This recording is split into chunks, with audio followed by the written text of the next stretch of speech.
Quiero leer en el libro de Esther, en el capítulo 3, versos 8 al 10, en la versión de la NBI. Y voy a leer la palabra de Dios en el nombre del Padre, del Hijo y del Espíritu Santo. Entonces Amán le dijo al rey Asuero: hay cierto pueblo disperso y diseminado entre los pueblos de todas las provincias del reino, cuyas leyes y costumbres son diferentes de las de todos los demás. No obedecen las leyes del reino y a su majestad no le conviene tolerarlos. Si le parece bien, emita su majestad un decreto para aniquilarlos, y yo depositaré en mano de los administradores 330,000 kilos de plata para el tesoro real. Entonces, el verso 10 dice: entonces el rey se quitó el anillo que llevaba Entonces el rey se quitó el anillo que lleva su sello y se lo dio a Amán, hijo de Hamedata, descendiente de Agag y enemigo de los judíos. Oiga el título que tenía Amán: un descendiente de Agag y enemigo de los judíos. Y podemos ver en esto donde leímos que fue quien gestó el decreto que el rey firmó. Y yo voy a estar trayendo esta palabra bajo el tema: cuando el rey emite un decreto. Padre, gracias. Gracias, Señor. Gracias por tu palabra. Te pido, Dios, que me uses para gloria de tu nombre y para que tu pueblo sea edificado en el nombre poderoso de Jesús. Amén. Cuando el rey da un decreto, y sabemos que la Biblia enseña que Dios es un rey. De hecho, dice que Él es el Rey de reyes y Señor de señores, que no hay nada que esté por encima de Él, que Él es la máxima autoridad. Y como autoridad, Él da leyes, establece decretos, establece estatutos que nosotros tenemos que someternos a ellos. De otro modo, esto pudiera resultar en consecuencias muy serias.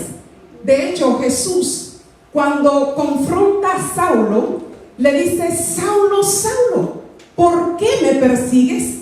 Dura cosa te es dar coces contra el aguijón. Y según los comentaristas, Jesús hablaba de una frase griega que hace referencia, oiga, ¿qué? A un toro rebelde que se da de cabezazos contra la pared. Y cuando el toro comienza a golpearse contra la pared, él se hiere a sí mismo. En otras palabras, lo que Jesús le está diciendo a Pablo: lo que tú estás haciendo al rebelarte te hace daño a ti mismo. Porque todo aquel que se revela a la voluntad de Dios, a sí mismo se hace daño. El que no se alinea a lo establecido por Dios está en contra de los propósitos de Dios. Dice la palabra entonces que Él, como rey, establece leyes, estatutos y decretos. Imagínate que por decreto Dios ha establecido que quiere usarte a ti. Este micrófono me está fallando.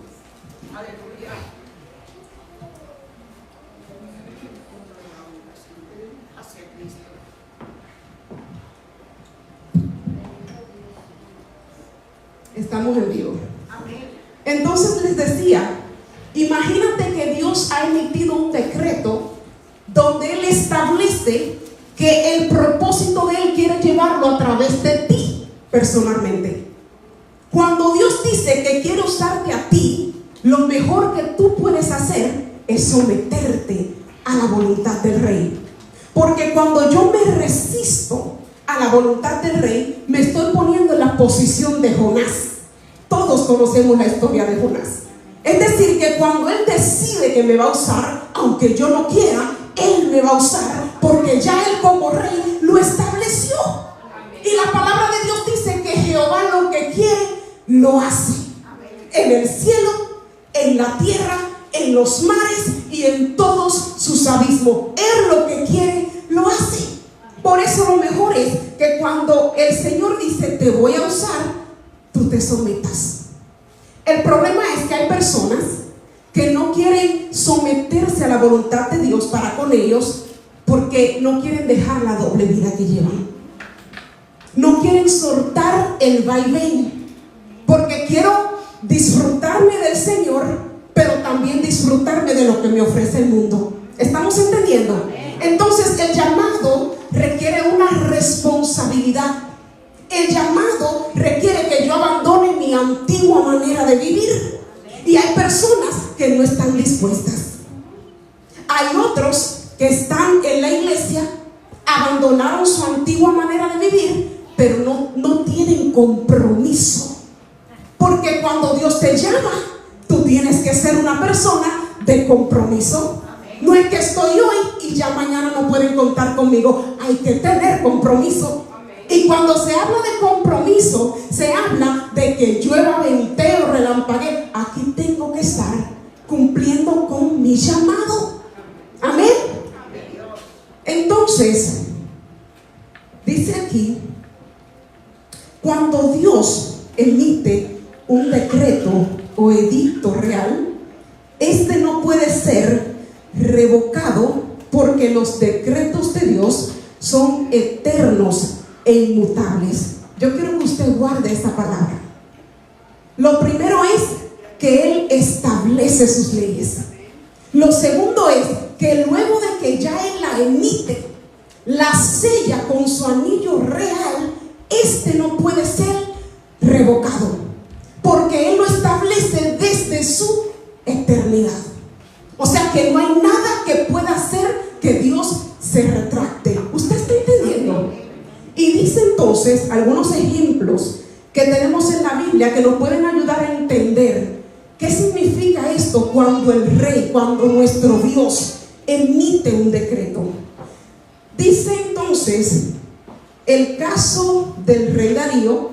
Cuando nosotros conocemos la historia, que Darío, el rey Darío, emitió un decreto que no se podía adorar a ningún dios en un lapso de 24 horas. Cualquiera que adorare a otro dios lo iban a echar al foso de los leones. Sucede que Daniel, dice la palabra, entró en su casa cuando se entera del decreto y comienza a orar como hacía antes. Cuando los sátrapas y administradores van donde el rey, porque esto era un plan que ellos tenían, y le dicen, ¿sabes qué? Daniel no ha obedecido la ley del rey, por lo cual tienes que echarlo a él al foso de los leones. Dice la palabra entonces que el rey no quería echar a Daniel al foso de los leones, porque el rey amaba a Daniel. Pero había un problema. Ya el rey había emitido un decreto. ¿Usted está entendiendo qué significa emitir un decreto y que no puede ser revocado? Entonces ahora, como el rey no puede revocar su decreto, mete a Daniel al foso de los leones. Y dice la palabra que el rey le dijo, no puedo hacer nada, pero el Dios al que tú sirves, Él pueda salvarte. Aleluya. Le dijo todo lo que tenía que decirle, que sea Dios el que te salve. Y hay otro ejemplo que a mí me llamó muchísimo la atención, porque yo viendo este ejemplo, y lo vamos a ver ahora, me doy cuenta de que tiene muchísimo que ver con lo que pasó con la humanidad. Dice aquí que el rey Asuero emitió un decreto en contra de los judíos, y nosotros lo acabamos de leer en el capítulo 3 del libro de Esther. El libro de Esther se considera un libro histórico porque contiene eventos que sucedieron en el tiempo del cautiverio del pueblo de Israel. Y Estel era una joven judía que había quedado bajo la protección de su primo Mardoqueo porque los padres de ella habían muerto. Dice entonces que Mardoqueo trabajaba en el palacio del rey Asuero cuidando la puerta. Cuando dice la palabra, se levanta la reina Vasti rebelándose en contra del rey Asuero, aprovecha entonces Mardoqueo la oportunidad para introducir a Estel en el reino. Pero esto era voluntad de Dios. O sea que Dios tenía todo bien preparado para que Estel llegara al reino en ese tiempo. Y dice aquí entonces que luego de Estel pasar por el proceso de purificación, se presenta delante del rey y dice que cayó en gracia. Y esto me llamó mucho la atención, porque yo puedo entender que cuando Estel se presenta delante del rey, lo que al rey le impactó no fue la belleza física de Estel, sino la gracia que portaba Estel. Porque hay gente que le da mucho valor a lo físico, cuando lo que verdaderamente importa es la esencia que tú tienes. ¿Sabes que hay personas que han perdido la vida tratando de embellecer su físico, creyendo que con el físico van a ganar algo? Pero mire lo que dice la palabra. La reina Vasti era hermosa, pero su corazón estaba dañado. Era rebelde, no se sometía. Dice la palabra que ella era un mal ejemplo para las mujeres de Medo-Persa, porque con su conducta ella podía hacer que las mujeres se rebelaran en contra de sus maridos. Entonces yo le pregunto, ¿la belleza física es tan importante cuando no se tiene esencia? La gracia de Dios es lo que hace la diferencia. La gracia de Dios en ti es lo que hace que tú camines, por donde tú camines, tú lleves algo, tú lleves vida. Cuando el rey ve a Esther, la impactó la gracia que tenía Esther, el favor de Dios que estaba sobre Esther. Entonces, dice aquí que ahora Esther está dentro del reino, en el lugar estratégico donde Dios la quería. Porque Dios te va a llevar a lugares que tú quizás no calificabas, pero todo tiene un propósito. Y en esta tarde el Señor vino a hacerte entender el propósito. Aleluya. Dice en el libro de Esther, capítulo 3, del 1 al 3: después de estos acontecimientos, el rey Asuero honró a Amán. Acuérdese que Amán fue el que hizo que el rey emitiera el decreto donde nosotros leímos.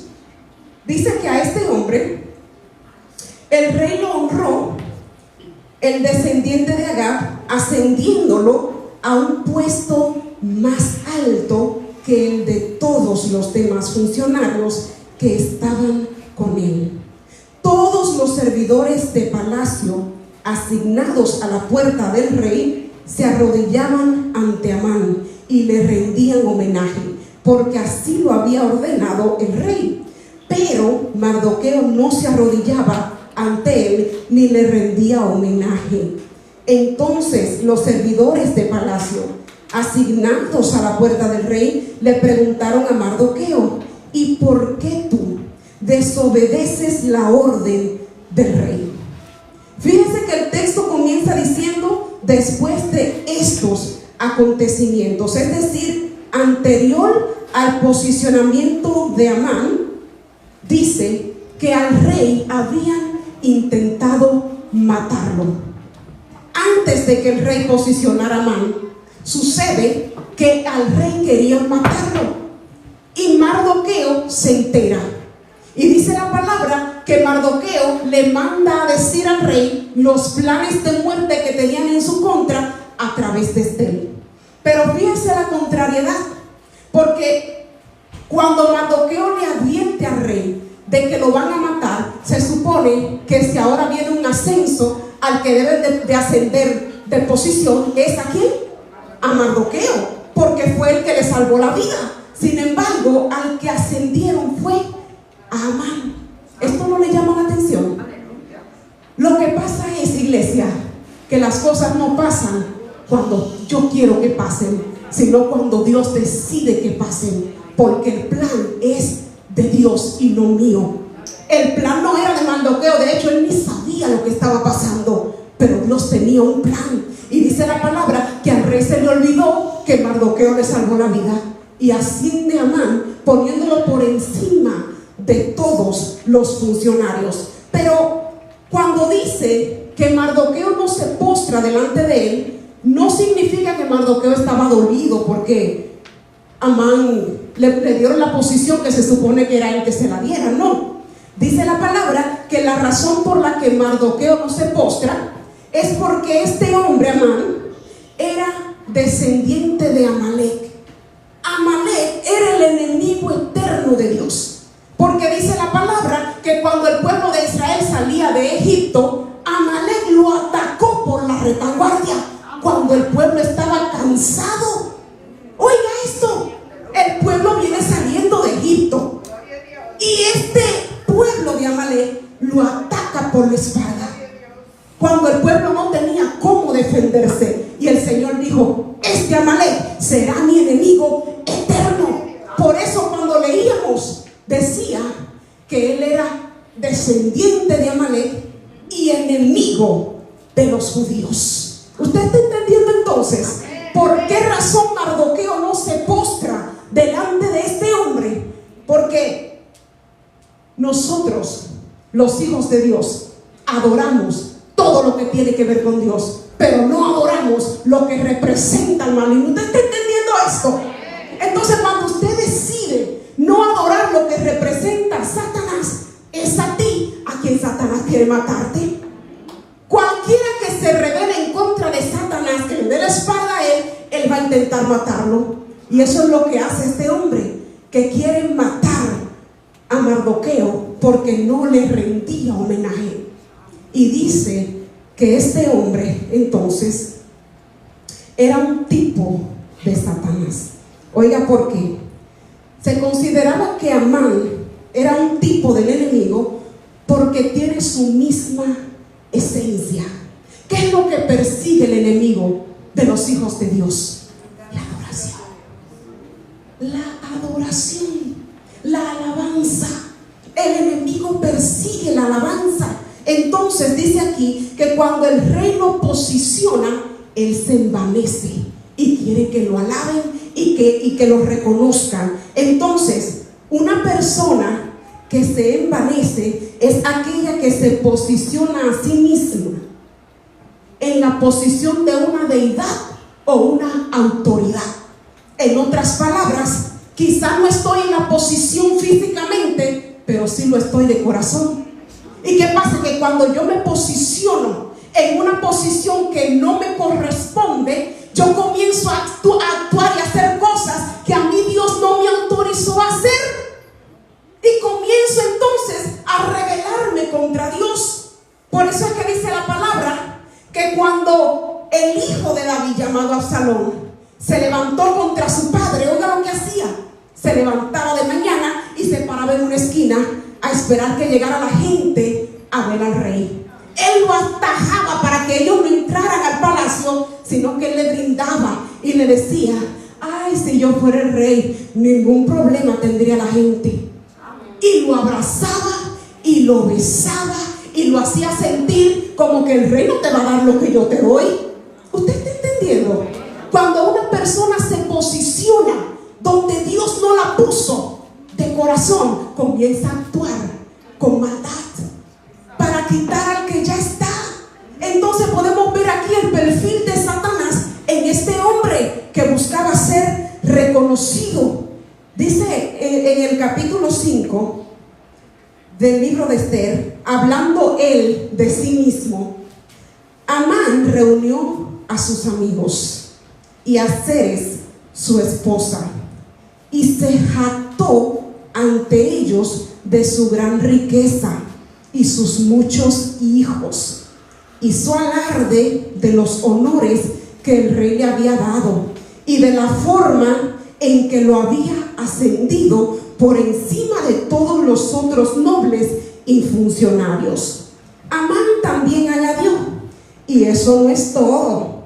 La reina Esther nos invitó exclusivamente al rey y a mí a un banquete que preparó para nosotros, y me invitó a cenar mañana nuevamente con ella y con el rey. O sea, ¿dónde estaba el corazón de él? En el trono. Él no estaba sentado en el trono, pero de corazón él se sentía rey. Y eso es lo que pasa cuando yo me envanezco. Oh, porque Dios me está usando, porque Dios me está llevando alto. Ahora me creo que soy una cosa que no soy, porque Dios no me dijo que yo lo soy. Aleluya. ¿Cuánto cuidado entonces yo tengo que tener? Porque esto es algo que lo vamos a ver ahora, que el enemigo hace en la gente que está en posición. Tú sabes que el enemigo anda buscando a los que están en posición para dañarte el corazón. Porque cuando tú te desvías del propósito de Dios, entonces tú comienzas a ser una piedra de tropiezo y comienzas a hacer cosas que Dios no te mandó. Aleluya. Oiga, ¿para qué reúne a los amigos? Para decirle todo lo que Él es y todo lo que Él tiene, y que ya yo soy parte de la familia real. Yo soy un rey prácticamente. ¿Saben que hay gente que el corazón de ellos está gritando? Díganme la maestra, díganme pastora, díganme que yo soy fulana, díganme esto, díganme. Están gritando, están deseosos de que le llamen algo que Dios no dijo. Aleluya. ¿Por qué? Porque se envaneció tu corazón, porque el Señor comenzó a usarte, porque el Señor comenzó a darte palabra, y ahora te crees la gran cosa. Y ahora, pero óyeme, pero ser pastor no me predicar. Si eso, pero esa Biblia me la como yo. Si eso es todo, déjame decirte que para poder llevar un llamado hay que tener llamado. ¿Usted está entendiendo? Hay que tener llamado. Eso no es a lo loco. Entonces, ¿de qué me jacto yo? ¿De qué yo hago alarde? Porque hay gente que hace alarde precisamente de lo que le hace falta al hermano, para sentirse más poderoso, para sentirse más fuerte que él. Hay personas que están tan llenas de ellos que cuando tú vas con un problema delante de ellos no te dejan ni hablar, porque comienzan a hacerte alarde de lo que ellos sí tienen y tú no tienes, y tú te sientes peor que como llegaste. Ay, hermano, usted no sabe que mi esposo me hace esto, ay, pero el mío no.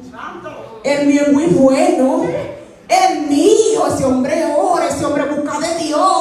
El mío no. Ay, gracias, Señor, por mi esposo. ¿Y con qué tú me estás ayudando a mí con eso? Porque yo lo que necesito es una palabra. Yo lo que necesito es un consejo. Entonces, que tú hagas alarde de lo que tú sí tienes y yo no tengo, no me ayuda, me quebranta más. Aleluya. Entonces, la vida no consiste de los bienes que uno posee. La vida no es una posición. El Señor le dijo a este hombre de la parábola, le dijo: necio, ahora mismo vienen a buscar tu alma, y todo lo que tú acumulaste, ¿para quién será? ¿Para quién será lo que trabajaste? Te desgastaste, perdiste tus días afanado, trabajando, haciendo tantas cosas por teneres, y mañana te mueres. ¿Y tú sabes quién lo va a gozar? La gente que tú menos querías que gozara. La gente a la que tú no querías que fueran a tu casa porque te pisaban las alfombras, los muebles, y tú cuidabas tanto el jardín y las cositas de tu casa. Esa gente que tú no querías que fueran porque eran molestosos, son esos los que lo van a gozar, y tú no puedes hacer nada porque ya tú estás muerto. Entonces lo que importa en la vida no es lo que yo tengo, sino cómo yo trato a los demás. Aleluya. Entonces, cuando dice la palabra, el rey se acordó, porque el Señor lo turbó en sueños, y se acordó el rey de que a Mardoqueo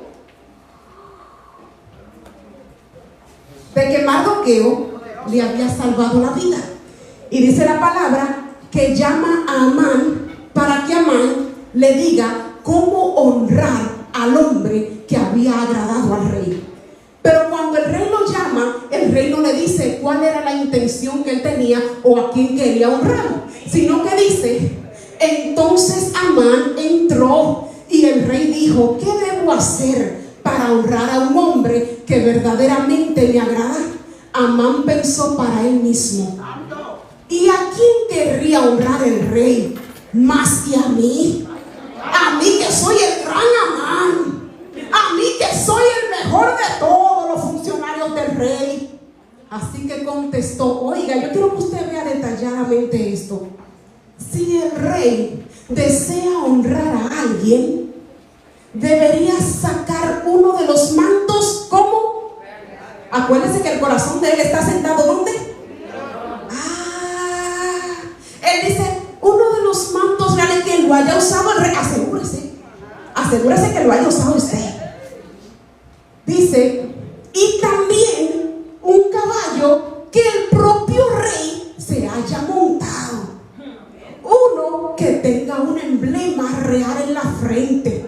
Dios mío, que el manto y el caballo sean entregados a uno de los funcionarios más nobles del rey, y que esta persona se asegure de que vistan con el manto real al hombre a quien el rey quiere honrar, y lo pasen por la plaza de la ciudad en el caballo del rey. Durante el paseo, que el funcionario anuncie a viva voz: esto es lo que el rey hace a quien él quiere honrar. Acuérdese que él está pensando que todo eso es para... ¡Ay, Dios mío! O sea que este hombre se creía que él era un rey. Iglesia, ¿cuánto cuidado tenemos que tener? ¿Cuánto cuidado? Porque todo esto, escuche bien, todo esto, dice la palabra en 1 de Timoteo capítulo 3 verso 6, hablándole Pablo a Timoteo, le dice: cuando tú vayas a posicionar a alguien en un ministerio, asegúrate de que no sea un recién convertido. ¿Por qué? Porque al recién convertido hay que cuidarlo. ¿Cuidarlo de qué? De que no vaya a caer en la condenación de Satanás, porque puede llegar a envanecerse su corazón. ¿Por qué? Porque el recién convertido le falta conocimiento. Al recién convertido le falta entrenamiento. O sea que lo único que se necesita para estar en un ministerio no es tener un talento, sino que el talento que Dios me da, Él lo forma, Él me prepara, Él me instruye en la misma iglesia, con el trato con la gente. Cuando yo estoy en un ministerio, yo tengo que ser humilde. No puedo creerme más que los demás hermanos. Cuando yo estoy en un ministerio, yo tengo que entender que no importa cuánto Dios me use, yo tengo una raya, yo tengo una línea que no puedo pasarme. ¿Usted está entendiendo esto? No importa cuán bien yo predique, yo todavía no puedo, es que no puedo pasarme de la raya donde Dios me puso. Porque si yo me paso y comienzo a hacer cosas que Dios no me mandó, hay ejemplos en la Biblia. Dice la palabra que el rey Usías se envaneció y quiso hacer lo que Dios no le mandó hacer, porque quiso ofrecer un incienso cuando eso era el trabajo de los sacerdotes. ¿Y qué dice la palabra? Que el rey se llenó de lepra. ¿Qué pasó con los hijos de Aarón, Nadab y Abiú, que ofrecieron un fuego extraño? El Señor dice: era extraño porque yo no los mandé. O sea que no importa que tú estés en una posición, si tú haces algo que Dios no te mandó, Dios te quita. Así de sencillo, Dios te quita. Pero todo esto tiene una fuente. Dice aquí en el libro de Ezequiel 28, en el verso 13, hablándole el Señor al enemigo, le dice: en Edén, en el huerto de Dios, estuviste. De toda piedra preciosa era tu vestidura. Yo quiero que usted oiga esto.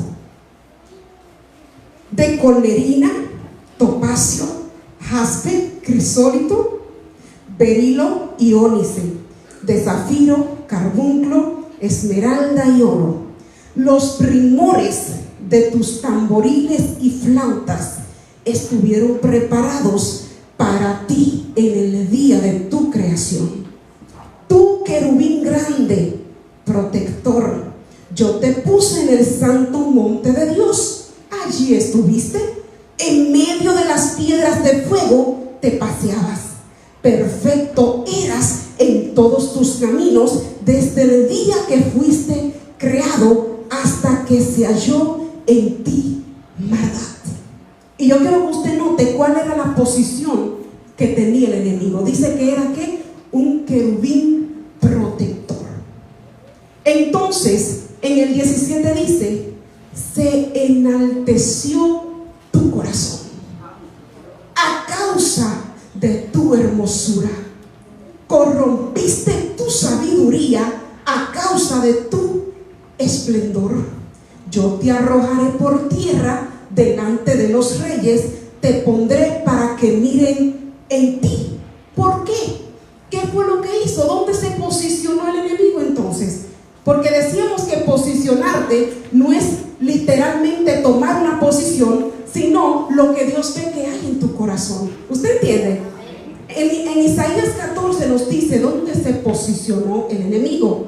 Dice, ¿cómo caíste del cielo, oh lucero, hijo de la mañana? Cortado fuiste por tierra, tú que debilitabas a las naciones. Tú que decías, ¿dónde? Ay, aleluya. Subiré al cielo en lo alto, junto a las estrellas de Dios. Levantaré mi trono y en el monte del testimonio me sentaré a los lados del norte. Sobre las alturas de las nubes subiré y seré semejante. Eso da miedo. Eso da miedo.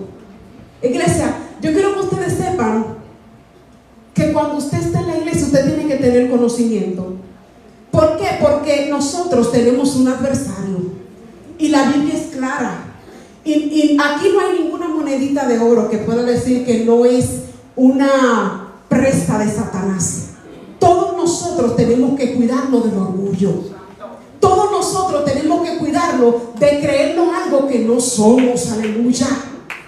Dice el libro del Proverbio, no es bueno comer mucha miel, ni el buscar la propia gloria es gloria. No es bueno comer mucha miel. Eso no es bueno que te estén alabando tanto. ¿Por qué? Porque hay alabanzas que no vienen de Dios y tú tienes que saberlo.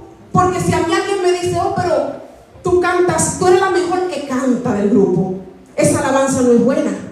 Porque aquí no se trata de quién lo haga mejor, se trata de la adoración que le damos al Rey en conjunto. ¿Usted está entendiendo esto? Si yo me la creo, voy a ver a los demás con menosprecio. Y si yo no participo, Dios no se mueve. ¿Usted está entendiendo?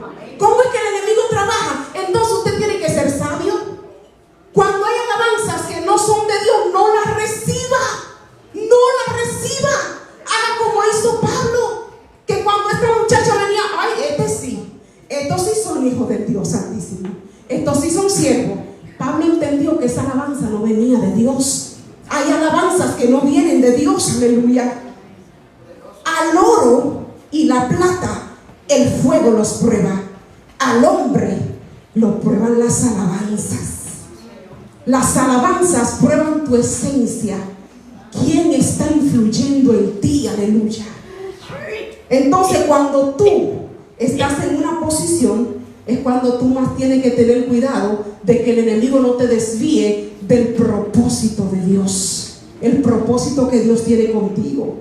Y número 2, este hombre era un tipo del enemigo porque con engaño gestó la muerte de los hijos de Dios, de los judíos. Usted ve que cuando él le habla al rey, él no dijo qué pueblo era. Él simplemente dijo, hay un pueblo disperso, porque él sabía que Mardoqueo era judío. Entonces, si él le dice al rey, el pueblo judío, el rey sabe que está emitiendo un decreto en contra de Mardoqueo, el hombre que le había salvado la vida. con engaño, y es lo mismo que nosotros vemos en el libro de Génesis. Cuando usted lee Génesis capítulo 2, versos 16 y 17, usted aquí está viendo un decreto de Dios. El Señor dijo a Adán que el día que comiere del árbol del conocimiento del bien y del mal, ciertamente morirá. Y en el capítulo 3 dice: entonces la serpiente dijo a la mujer que no, que lo que Dios había dicho no era cierto, que no morirán. Pero ¿por qué el enemigo hace esto, iglesia? Porque igual que Amán, Satanás conoce perfectamente los decretos de Dios. Y Satanás sabe que cuando alguien rompe, se rebela contra un decreto, le espera muerte irremediablemente. ¿Por qué? Porque a él le pasó lo mismo. Dice la palabra en el libro de Segunda de Pedro 2:4: Dios no perdonó a los ángeles cuando pecaron, sino que los arrojó al abismo, metiéndolos en tenebrosas cavernas y reservándolos para el juicio. O sea que el enemigo sabía que si ellos comían del árbol que Dios dijo por decreto que no se debía comer, le esperaba ¿qué? Muerte, irremediablemente muerte, porque a él, cuando él se rebeló, Dios no lo perdonó.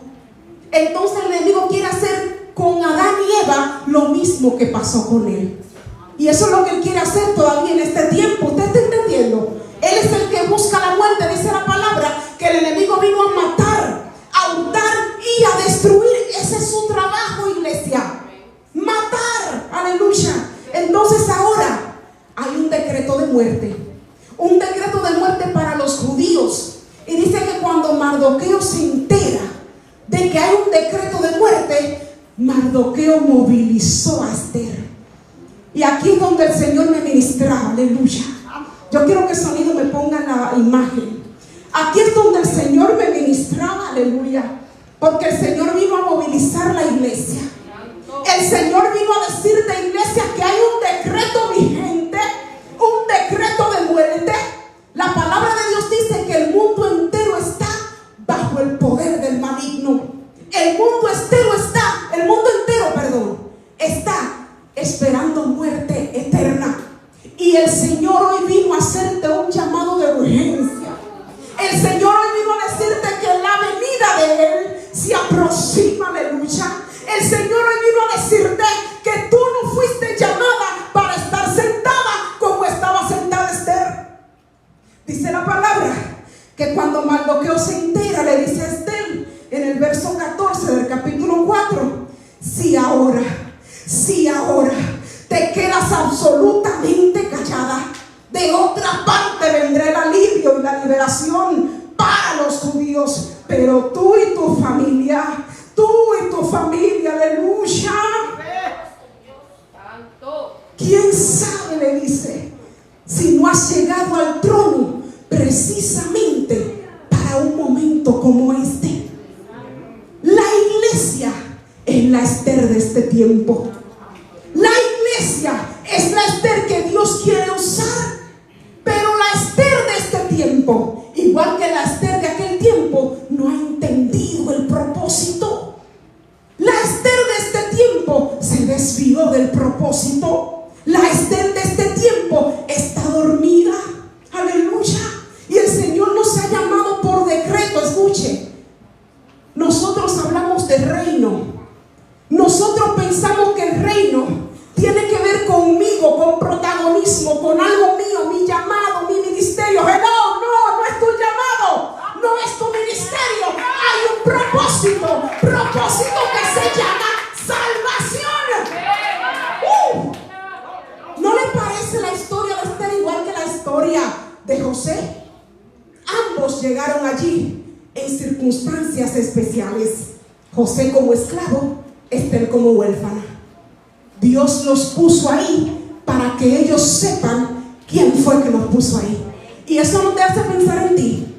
Tú eras esclavo de Satanás, eras huérfano, no tenías un padre. Y el Señor te posicionó no para que te creas más, sino para que saques a otros del en cautiverio, pero la iglesia se olvidó. Aleluya. Cuando a usted no le importa lo que está pasando con la humanidad de allá afuera, usted no tiene el amor del Padre. Porque el amor es un fruto del Espíritu Santo de Dios. ¿Qué te hace pensar que tú tienes el fruto? Que tú tienes el Espíritu Santo. ¿Que lloras? ¿Que cantas? ¿Que danzas? ¿Que vienes a la iglesia? ¿Que predicas? ¿Que enseñas la palabra? Yo aprendí que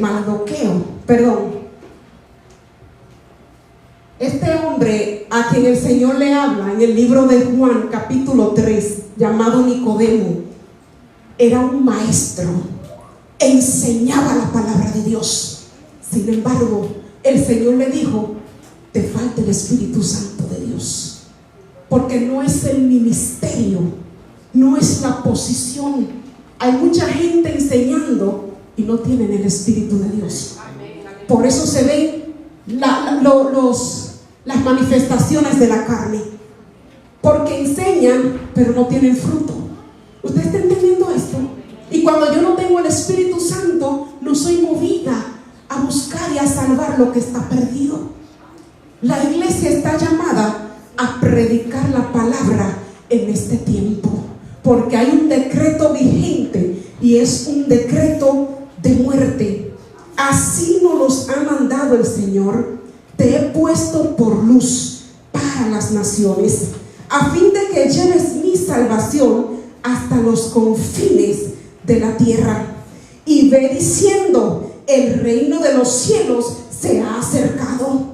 Sana enfermos, limpia leprosos, resucita muertos, echa fuera demonios, porque de gracia recibiste, da por gracia lo que tú recibiste. ¿Usted está entendiendo lo que Dios quiere de nosotros? Dios vino a movilizarte, a que tú dejes de ponerle excusas. Es que yo tengo mucho trabajo, es que no me da tiempo, es que estoy cansada. Sin embargo, la gente que está alrededor de ti se está perdiendo. La gente que está alrededor de ti no conoce la palabra de Dios. ¿Cuánto Dios quiere? Yo sé que hay gente que Dios le ha puesto en el corazón a abrir una célula para predicar la palabra, pero el diablo te ha retrasado. Y el Señor dice: ponle fuerza a eso. El Señor te confirma que el deseo que está en tu corazón de que en tu casa se predique la palabra viene de parte de Él. ¿Por qué? Porque el tiempo se agota, aleluya. Porque el tiempo se agota, porque la venida del Señor está cerca. No es tiempo para que la iglesia esté sentada solamente aquí escuchando. Todo lo que usted escucha aquí es para que usted lo aplique allá. Y una de las formas de aplicarlo es predicando la palabra. Aunque sea una persona que usted le hable de Dios, alguien que usted le abra los ojos, alguien que usted le diga que Cristo viene, iglesia. ¿Usted cree que todo lo que está pasando es porque este es el mundo y está pasando cosas? No, todo lo que está pasando anuncia la venida del Hijo de Dios. La iglesia está a punto de ser arrebatada. La iglesia está a punto de ser arrebatada. La iglesia está a punto de ser arrebatada.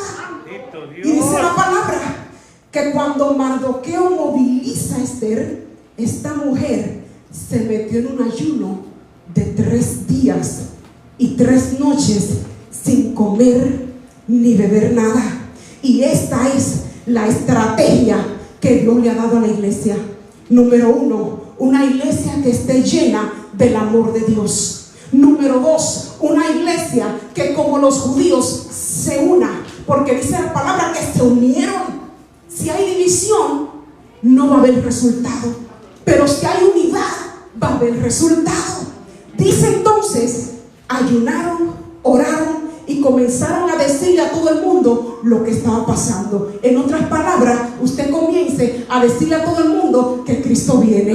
Usted comience a predicarle a todo el mundo lo que está pasando. Aleluya. Ya termino con esto. Cuando Esther ayuna, se presentó delante del rey.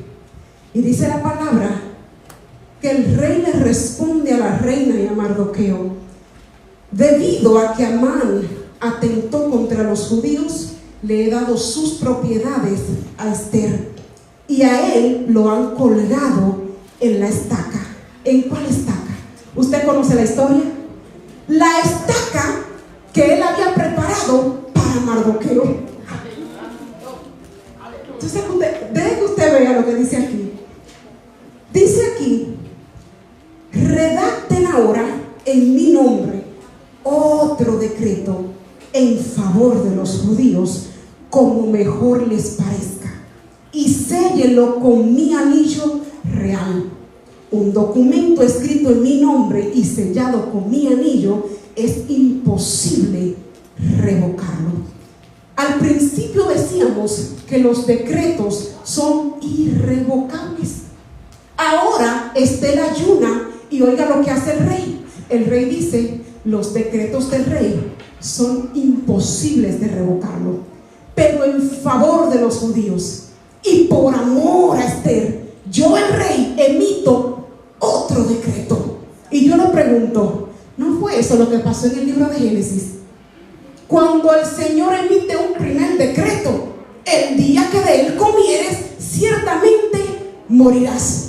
Pero luego dice la palabra en el libro de Génesis, en el capítulo 3, versos 14 y 15, Dios emite otro decreto. Dice la palabra: la simiente suya te aplastará la cabeza. La simiente de ella te aplastará la cabeza. Por eso, cuando leemos Esther 9:1, dice: el edicto y la orden del rey debían ejecutarse el día 13 del mes 12. ¿Cuál edicto? El primero que el rey había firmado, que era un edicto de muerte. Dice que ese es el mes de Adar. Los enemigos de los judíos esperaban dominarlos ese día, pero ahora se habían invertido los papeles. Ahora se habían invertido los papeles. En otras palabras, yo me imagino al enemigo esperando que el Señor dicte sentencia de muerte sobre Adán y Eva, pero ahora se invirtieron los papeles, porque el Señor dice a la serpiente: la simiente de ella te aplastará la cabeza. Yo quiero que tú te pongas de pie, aleluya. Alaba a Dios, aleluya. Dice Pablo: oh, mi alma te alaba, Señor, en Colosenses, que Jesús, anulando el acta de los decretos que había en contra de nosotros, que nos era contraria, quitándola de en medio y clavándola en la cruz, porque así por decreto lo había firmado el Padre, aleluya. ¿Dónde está, muerte, tu aguijón? ¿Dónde os oh, Dios mío, aleluya? Porque no pudiste detener al Cristo de la gloria. Se invirtieron los papeles, se invirtieron los papeles. Yes, aleluya. Él quería la muerte de la humanidad, pero el Señor dijo: no. Ahora entiendo lo que dice Juan 3:16, porque de tal manera amó Dios al mundo, de tal manera que no quiso hacer cumplir el primer decreto, sino que emitió un segundo decreto: vida y no muerte, vida y no muerte. Tú eres parte de un plan, eres parte de un plan de salvación, plan de salvación, plan de salvación, plan de vida, plan de vida. Dios sabe lo que hace, Dios sabe lo que hace. Aleluya. Mi alma te alaba, mi alma te alaba. Hay vida, hay un decreto de vida, hay un decreto de vida. Salvación y no muerte, salvación y no muerte. Soy libre porque lo decretó el Padre y nadie puede detenerlo. Por eso Pablo dijo: ¿quién nos separará del amor de Dios que es en Cristo Jesús? Ya hay un decreto. ¿Quién nos separa de él? Ni la muerte, ni la vida, ni ángeles, ni potestad, aleluya. Nada podrá separarnos.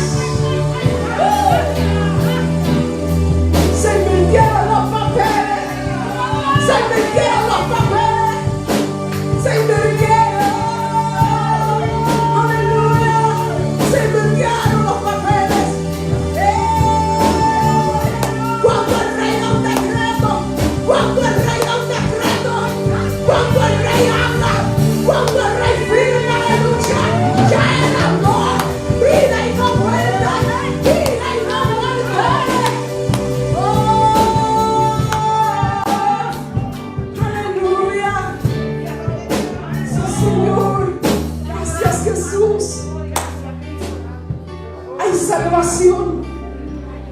Hay salvación. Tú también fuiste llamado a ser salvo. A ti también Dios quiere usarte para llevar a cabo su propósito. Aleluya.